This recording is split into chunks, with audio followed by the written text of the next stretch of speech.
Welcome to Pods with Posh and Pool, a podcast designed to inspire and challenge listeners through story, experience and insight. To face adversity, learn from suffering and discover how to embrace life with a heart filled with love and gratitude. We are so thrilled to have you journey with us and can't wait to share your stories. Join Sue O'Callaghan and Joanne Webb as we disrupt the theory that everyone has perfect lives. Today we are absolutely delighted to welcome a remarkable, inspirational and insightful lady who grew up on a farm in New Zealand, loved being outside and spent most of her time in nature wondering about the universe, the stars and divinity. She trained as a comprehensive nurse and specialised in tropical medicine, volunteering in parts of India and Africa after several trips there as a child. In London, she had a complete career change and studied a postgraduate diploma in marketing and management and moved into working for a medical technology company at the beginning of the internet age, which had her live and work in London, Sydney and New York. She has a diploma in New Zealand flower essences, which has catapulted her spiritual self-discovery and deepened her understanding to nature, indigenous wisdom and the universe. She now runs her own well-being business, empowering women to work with pure and potent essential oils for health and well-being, educating women of all ages to take responsibility for themselves, particularly their emotional health and the interconnectedness between their thoughts, feelings and physical disease. Highly knowledgeable and intuitive in flower essences and essential oils, we welcome Fe Grimshaw onto Pods with Posh and Pool. Hi Fe, it's so lovely to have you with us here today. Really nice to see you. Could you please start by telling us a little bit about the essential oils and how you help to empower women? Certainly. So with my background in nursing, I spent a lot of time wondering and working with patients on how I could enhance their experience when they were going through a medical challenge or medical crisis. And it invariably wasn't reaching for the medicines in the medicine cabinet. It was sitting with them, giving them time, listening to their stories, and I would invariably reach for essential oils or something to help draw those stories out of them. Mm-hmm. So it might be, for example, a patient may have had a headache, and I would sit and listen, massage their head, Yes. and discover that in fact they didn't need what they thought they needed to get rid of the headache, that just by being with people and listening to people and letting them speak and tell where they're at, and using some of these incredible natural solutions that we could draw out of them, ways in which they could actually empower their body to heal on its own. And that really kind of got me thinking many years ago about how I could deepen my understanding of nature and what we have around us, and we're given this divine universe, this incredible planet, and medications, allopathic medications are made up of plants and synthetic copied synthetic plants because of their chemical constituents. And so I really took a lot of that natural curiosity within myself and researched and studied and read every book that I could possibly get my hands on, and listened to podcasts now that that's available to us, and was just really drawn and working out ways that I could get people together into community. Mm-hmm. It might be in someone's own home, it might be in their lunch hour at work, it might be sitting on a field, it might be wherever we can get people together, because everybody is living, very kind of full-on lives, and sit with them and share my knowledge on how we can integrate natural solutions into our home. And the essential oils were kind of just a no-brainer, I guess, through my own experience with them.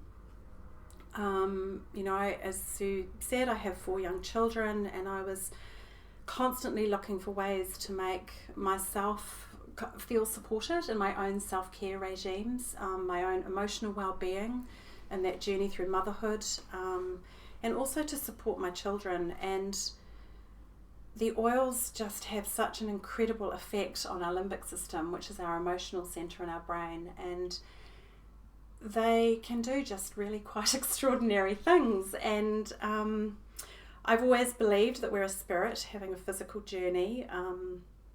I don't just think it, I feel that in every fibre of my being, and being able to support myself and strangers that I meet, people that I care for and have good relationships with on all levels of their being is really, really important to me. Mm-hmm. So, the spiritual, the emotional, the mental, the physical. And the oils just really encompass that in a beautiful way. I love what you said at the beginning about like the headaches and bringing out stories, because in this day and age we're forever putting sticking plasters on things, and it's so easy to reach for medication, isn't it? You get a headache, you pop some pills. You have a sore back, you pop some pills. You have, you hurt your arm, or you have some eye strain, you pop some pills. Whatever it is, you go to the doctors, you're feeling a little bit down, they offer you antidepressants. In this day and age, there's always sticking plasters being put on. But me, as myself, like you, we're in that health and wellness space. Our bodies are trying to tell us something, aren't they? Mm. So if you're continuously getting headaches, that's not normal. If you are suffering from depression, there may be some other reasons. And if we're just forever just putting sticking plasters on, we're never going to get to the bottom of that, are we? Whereas the oils, as you say, they get into that limbic system and they bring out such beautiful things. They certainly do. And I think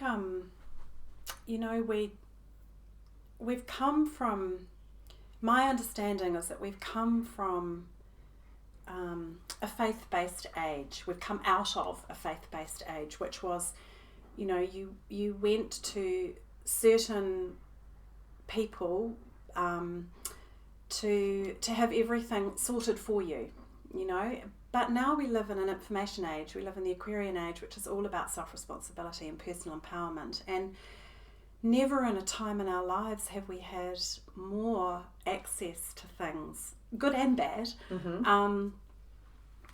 researched and non-researched. It could be just someone's thoughts or ideas, on a blog or whatever. So we have to be really discerning about the information that we're reading and taking in. But never in a time in history have we had this ability to really deeply connect with what works for us by educating ourselves and empowering ourselves to take self-responsibility. And I can't stress that more. It's very, very easy to throw out blame to everyone and everything. And whether it be driving on the road and someone cuts you off, or any situation, Isn't it lovely also to bring our children into it? Because I have to say that Fe is an incredible mother to 4 beautiful children. You've got twin boys and another boy and a girl, haven't you? And between us we've got 12 children. Quite greedy, really, right? aren't we? That's right. Very greedy. And to be able to also embrace the universe with the children, to connect our children with nature, to say that we all operate together, we're interconnected, we don't operate separately, and that the plants and the essences and the oils have such a gift to give to us. But also, what's the message for us? What can we give back, as opposed to us taking?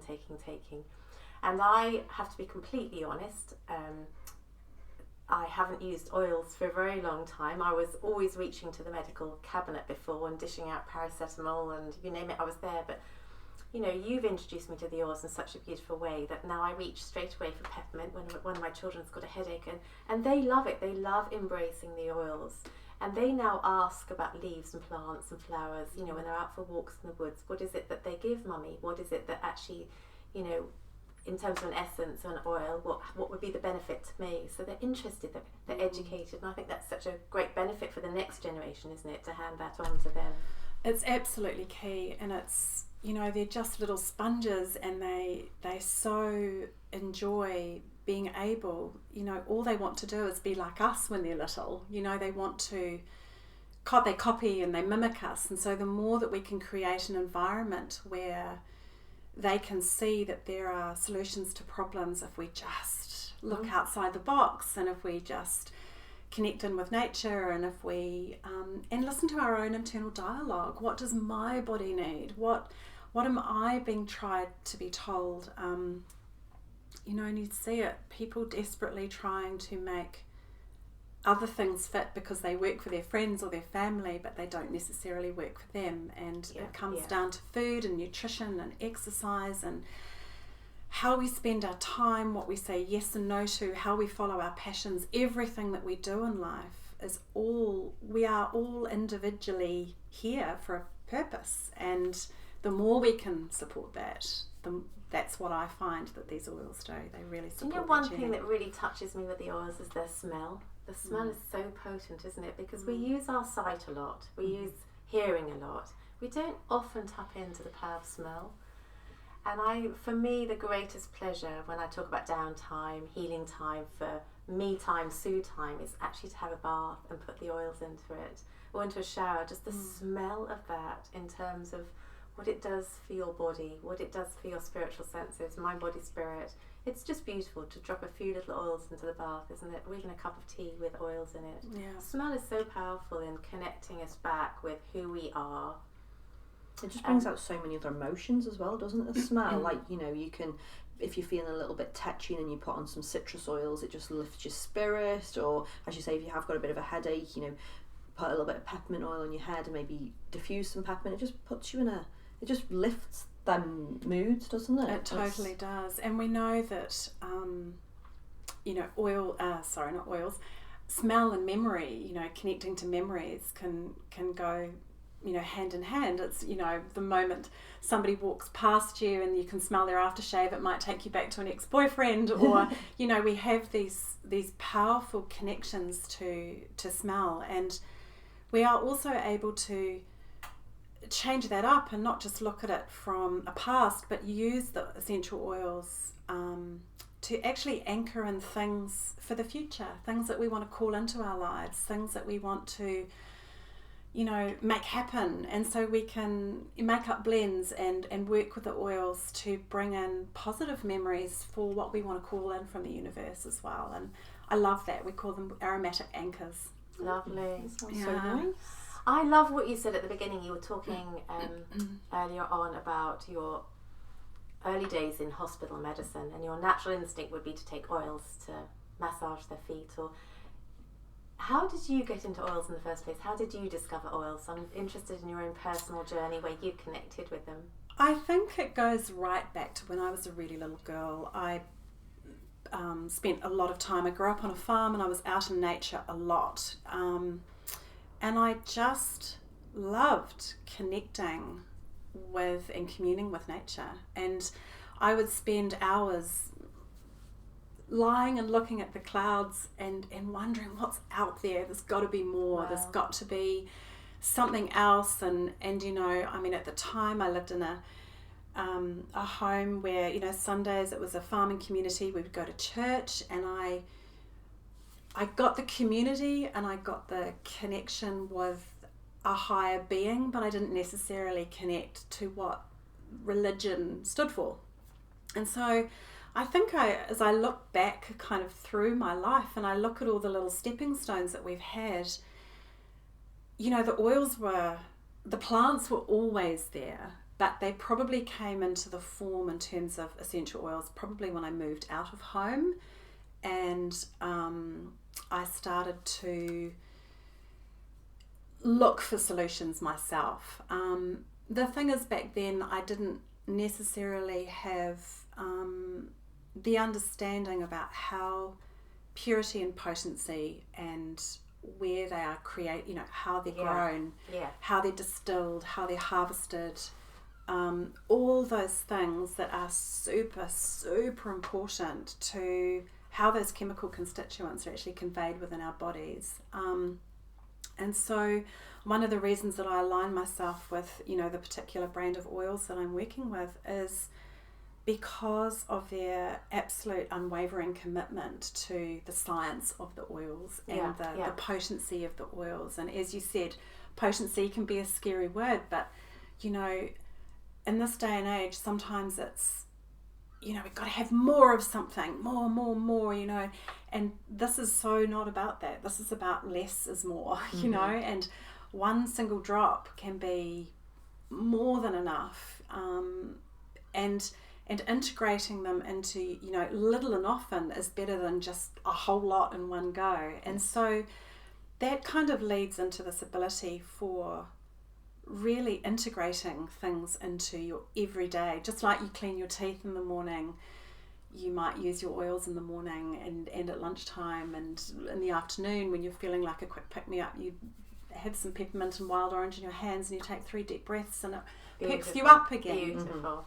And you talk about integration. So if we go back to your hospital days, how do you see medicine now? Because we have a really clear distinction, don't we, between pharmaceutical medicine and natural medicine. Yeah. How do you see the role of plants and essences and oils coming into integrative medicine? And do you think there's going to be a shift? Do you think the shift has started?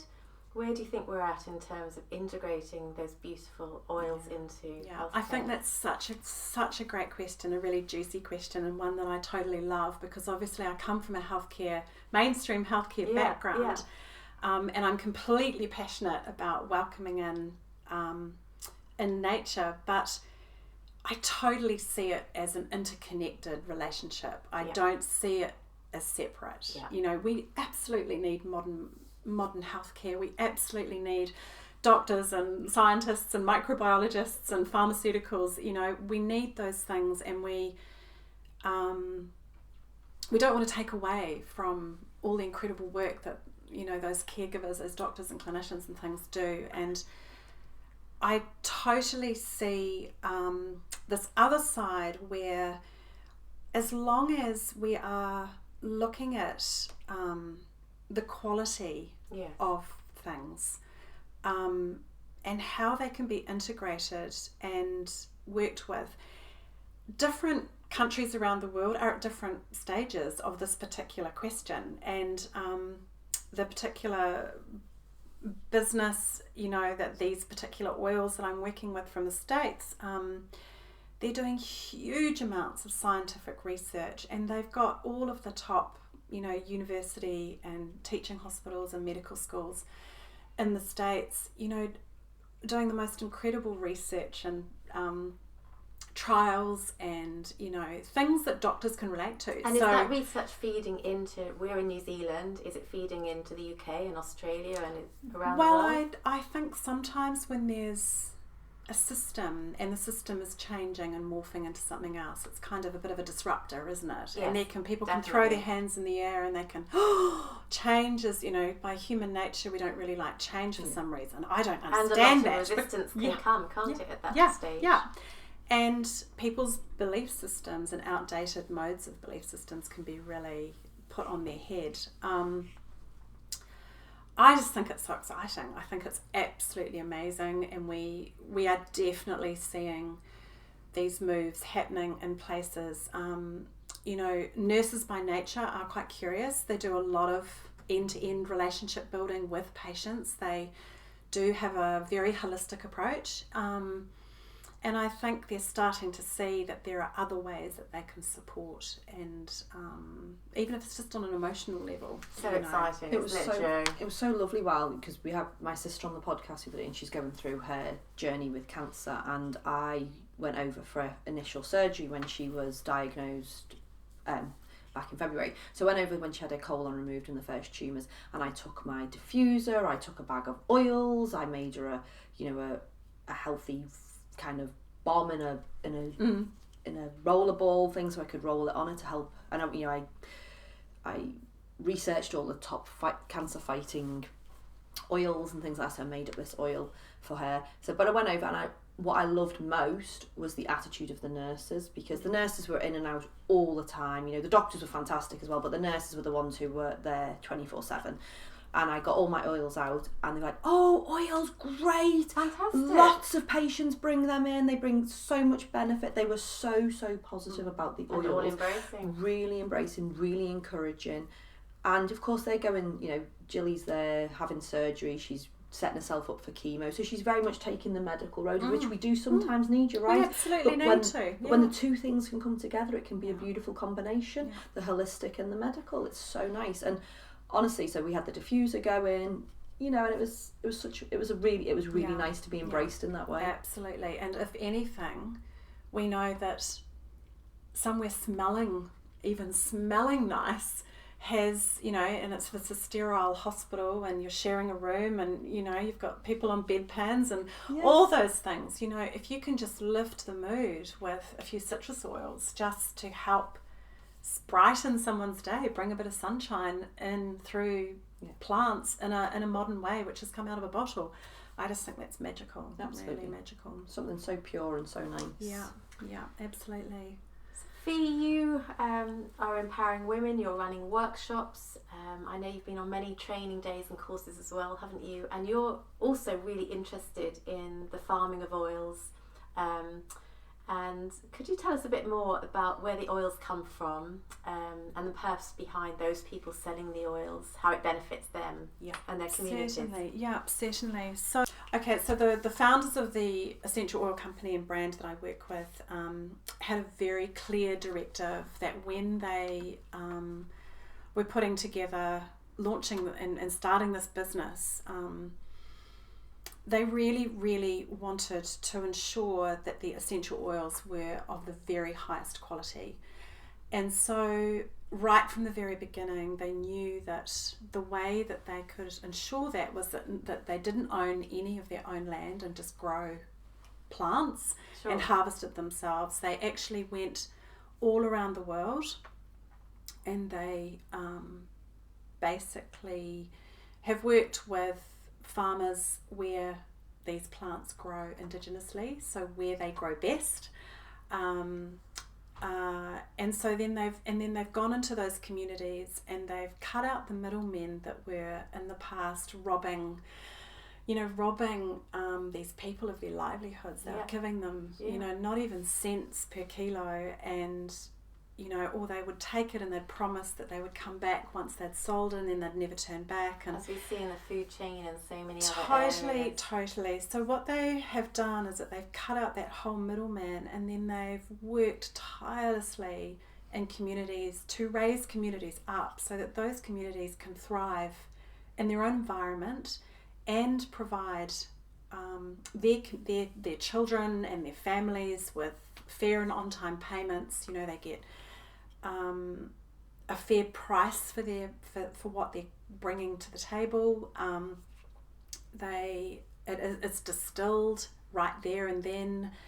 They have these incredible co-ops that they've created so that the community becomes self-sustaining, and that they also work really hard to put the money back into the brand, put the money back into the community for things that they're struggling with. So say, for example, they don't have girls in schools because the girls are going to collect the water, then they will help get running water in the village so that the girls are no longer being taken away from being able to attend school. And then if they need more schools, then they will ensure that the girls are going to the schools as much as the boys, because we know that if we empower girls and we educate girls, then communities thrive a 1,000 times better, because the women are so so able to sort out the community. Yeah. So they've really, really worked very, very hard at ensuring that I kind of look at it like a seesaw, and we've got the harvesters and the growers and the distillers on one end of the seesaw, and we've got the consumers that are using the products on the other end. Lovely. And they're also slightly interchangeable, because obviously these people that are harvesting and distilling are still human beings. They still have complaints. They still, feel down and need to work harder and have a sore muscle and things, so they can work with the oils too. But then this company is in the middle and they're balancing the two, and they're trying to keep it in as much equilibrium as they possibly can, so that not one group of people is rising without the others rising too. And I love that we're living in an age of conscious consumerism and conscious living, and really trying to awaken people to, ethical living and sustainability. And for myself, I really struggle to go shopping now, because unless I know that it's come from a place where people are treated well and they are paid what they are worth, and it's sustainable materials and we're not burning plastic, and then all of those things become very, very important. And that's actually on that note, I mean, this conscious living, like my oils they're my everything in my home. They're my skincare, they're my cleaning products. I DIY everything myself, so they're actually fueling my creativity too. Like, it's so empowering to be able to create blends for when I'm wanting to create something, or I'm trying to find how to scrub my shower clean, or get the mold out of my curtains, or whatever it might be. And I'm working with my oils for that too. So it's every part of the food chain. And mould is it's something we have a lot of in New Zealand. If people are wondering why Fe wants to get mould out of her curtain, we don't have mould in England, but over here in New Zealand we have a lot of damp. We do. But I love the fact, and who would have thought, people have been using oils for many, many, many years, or plant-based essences, whatever, but, I remember growing up as a kid, people had those little oil burners, and they might put like a few drops of oil in, and that was probably all I ever really had any memories of oils, and a little bit of smell in the house rather than a candle. And then nowadays we can literally do, as you say, everything with them. Like, I'm the same as you, I clean my house with them. Cleaning is beautiful with them, isn't it? And again, it leaves that lovely smell. Well, it becomes actually a joy to clean. It does, doesn't it? Because you don't end up with a headache from all the toxicity, and you also know that you're you're lovingly creating a home that is low tox and isn't filled with thousands of chemicals that that we just sometimes don't understand how incredibly dangerous they are for our poor bodies, that are just an overwhelm. Our livers can only do so much. I often want to, in a cafe, when somebody comes in front of you and sprays you with this big chemical in your face, you want to just hand them some beautiful oils, don't you, to spray the tables with. I was just going to say, just on that note though, I really encourage our listeners to do your research too on the oils that you're buying, because not all oil is created the same. And like any industry, there are people that take shortcuts, and there are synthetic chemicals, there are fillers. I've even heard, we just recently went to a conference and we had the scientists talking about all, they tested 50 different oil brands, and only 3 came out with 100% oil in there. Everything else had some sort of filler or had very, very small amount of oil. And so we're wanting to go back to nature, so we're not wanting chemical constituents in there. We're wanting the natural aromatic volatile compounds of the plant, and that's where we get the therapeutic benefits. So going back to your comment about when we used to put them in oil burners, the worst thing we can do is burn or heat oil, because they're a volatile compound, and so you will lose all the goodness from it very, very quickly. So we tend to use cold plated diffusers, which you put a little bit of cold water in, and it stays cold, and I love it. It looks to me like my little witch's cauldron when you take the lid off. And we get all the benefits of that plant because it is so pure. Yeah. So you're not breaking it down, because that heat will break it down. Absolutely. Yeah, absolutely. Love that. Earlier on you used the word awakening, and I love that word, because Joe and I are all about awakening the listeners, aren't we, into authenticity, into self-love, into courage and trust. And I know that you've spoken a lot about trust and intuition. You've said intuition, you've used that word a few times, and I love it, because obviously you're very connected to intuitively to what you need, what's needed around you. Can you just tell us more about how we can live truly authentic lives that are congruent with who we are in terms of bringing oils into your life as well? Yeah, I think that's my absolute passion, is sowing seeds and and it might be a very small seed or it might be a very big seed, depending on where somebody is in their kind of journey or their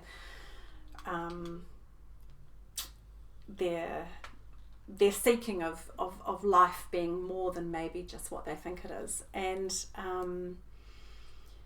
I think if we can really work on figuring out our own purpose and our own really connecting, not to the person down the road or the famous girl on Instagram, or really deeply look at ourselves and spend time and give ourselves space, like not filling ourselves with doing all the time. That's such a hard thing to do, though, isn't it? Because I mean, as I say, we've got 12 children between us. Most of their life is spent in an institution. They're being told what to do. Mm-hmm. They have expectations put on them as who they're meant to be, and that then we have to undo that back at home, Mm-hmm. don't we? We have to actually tap into who are they really in their authentic, true selves. Yeah. That's quite a hard journey, isn't it? It is, and I think the more that we, again, it's self-development, the more that we can be in that space ourselves. And, I love the words sacred space and holding sacred space for others. And for those of you that are into flower essences, on my flower essence journey, you will absolutely know that that is associated with the Libran star sign, and I'm a Libran. And I'm a Libran. And you're a Libran. And my personal power flower, so this is flower essences now, not essential oils, is he now. And that is the flower of holding sacred space. That is my purpose in this lifetime, is to help hold space for others and myself. Beautiful. And so the more that we can come from that place of holding space for others and not filling the space and holding the space for ourselves, we start to hear the little voices that, the little divine voices that can lead us with our intuition. And I'm a big proponent of, go where the energy is. If we all have those feelings, you don't have to be a spiritual master or a spiritual guru to have that. It's our other senses. The key is hearing it, isn't it? And being in tune to it, and then being obedient to it and listening to it. Because so many of us can say, gosh, I wish I'd listened to my intuition because I didn't and this happened. But actually the critical key is actually listening to it and following and learning and growing. Listening, it is. And realising honing it's it is just a all skill. the time. Yeah. It's a little voice just speaking to us, just, whether it's wisdom, whatever you want to call it. But that's constantly there. That's what you said, isn't it, Fee? It's like holding that sacred space. And like, in this day and age, a lot of people are on the hamster wheel of life and they're running around like headless chickens, and it's go, go, go. How often do we hear people say, I'm too busy to do that, I'm too busy to do that? Well, it's really, really hard to listen to your intuition when you're just too busy, isn't it? And this is where sometimes you've got to slow things down. And even if it's just taking 5 minutes to have a cup of tea, breathe, and actually listen to your intuition, you're right. And keep oils in your handbag, because they're so small, aren't they? They don't take up much space. Carry them with you wherever you go. Absolutely. And in the car. In the car. So, when you're stuck in a traffic jam, how beautiful. Reach for a bottle of balance and deeply inhale, and you don't feel agitated anymore. So you've just talked about essences as well. For our listeners that Yes. wouldn't understand the difference between oils and essences, Yes. can you tell us a Yeah, little I bit more? absolutely can. And there's a massive difference, and they work so beautifully together, but they are very different. So an essential oil is the aromatic, volatile compound of a plant, and its chemical constituents that make up that plant. So it might be from a tree, it might be from the bark, it might be the flowers, it might be Could it also be the root of a plant? yeah, the root. Yeah, absolutely. We have a beautiful plant, one of my favourites called vetiver, and that is totally the root of this plant that grows in Haiti, and they have to literally beat the soil out of it. So it can be from many, many different parts, and some plants, actually, like the orange tree, has many essential oils that come from all parts of the tree. So the flower, blossom, the leaves, the stem, Gosh, I didn't the realise rind. that. Yeah, so we have like neroli is from the flowers. I assumed it was just oranges. Yeah, no, it's not. So every part can be utilised in some scenarios. And so we work with those, and they, you know, they have that incredible aromatic, you know, connection, that aromatic smell. Flower essences are more in tune with vibration. So they operate where it is literally the plant matter, sunlight and water. So they don't have a smell. They don't have necessarily a correlation.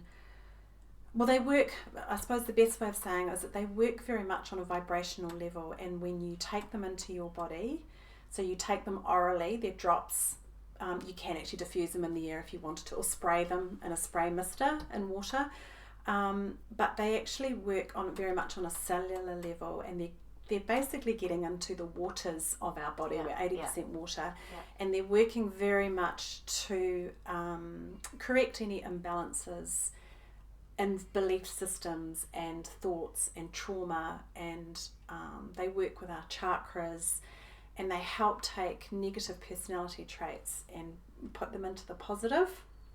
So you can very much fine tune and make up blends to, you know, to work on. It might be something particular that you're working on, or it might be that you just have your own personal constitution, which we all have our own constitutional plant and combination that we can use as well. So they're quite different, but really, really work beautifully together. And good for trauma, aren't they? We had a guest on yesterday we were interviewing about trauma, and trauma obviously is such a huge thing, isn't it? We're discovering more and more, there's more and more research coming out about how many people carry trauma, what that looks like. Yeah. And I know essences are...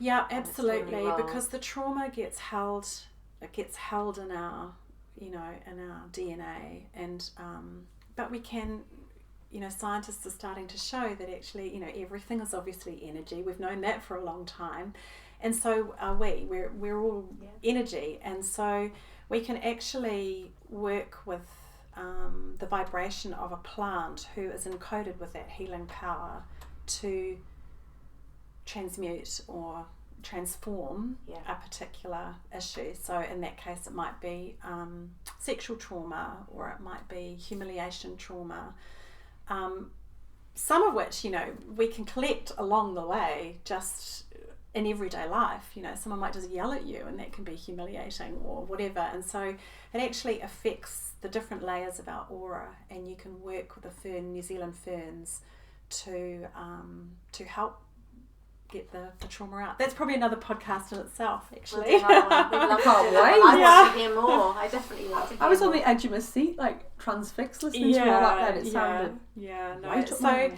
So I do work. I do work obviously in my business with both, but the workshops and my kind of day-to-day focus at the moment is the essential oils, but I certainly do have clients and things that call me up, and we do sessions on working with the flower essences as well.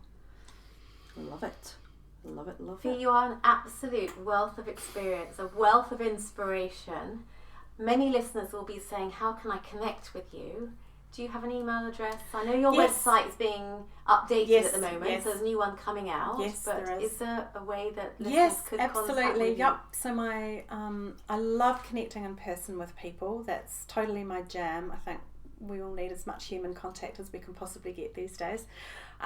So my email address is Fe Grimshaw, so Fe Grimshaw @gmail.com. That is one of the ways you can connect with me, or give me a call or a text on 021 608 809. And 021 is New Zealand, so it's +6421. Yeah. And Fe, if you could just leave our listeners with 1 or 2 points, what would you like them to remember? What would you like to give them today?